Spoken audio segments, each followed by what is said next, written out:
somebody's life. Preaching here, Julian Cook. So then, my friends, if sin isn't some of the things that we've called sin, then what is sin? Well, I'm glad you asked this morning.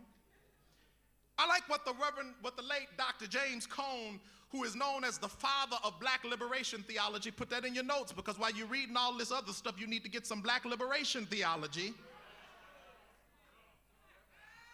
Dr. Cone said that sin is to sacrifice our identity. Hear what I'm saying. Hear about this. Hear about this. Sin isn't just about not checking all the boxes on the self-righteousness checklist. Sin is something more than that. Sin is about our identity. Dr. James Cone said that sin happens the moment we act outside of our identity as children of God. Sin happens whenever we act like less than what we are, trying to be more than what we are.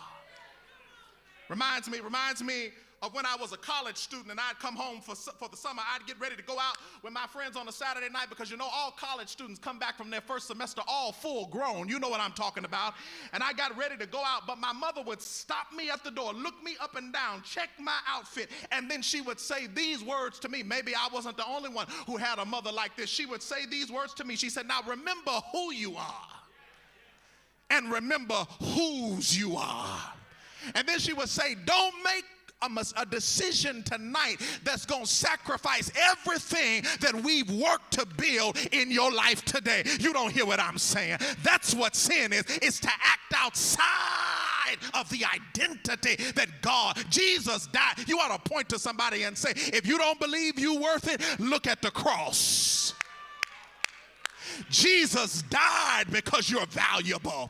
I came to tell some young person that this morning who's comparing yourself to images on Facebook, comparing yourself to images on Twitter, comparing yourself to what other folks have to say about you. You ain't what other folks got to say about you. You God's child. You belong to God. You're valuable to God. Come on in here. Somebody shout, you're valuable to God. You don't look like everybody else because you ain't everybody else. You don't talk like everybody else, and you can't do everything like everybody else because you don't belong to the folks that everybody else belong. You belong to God.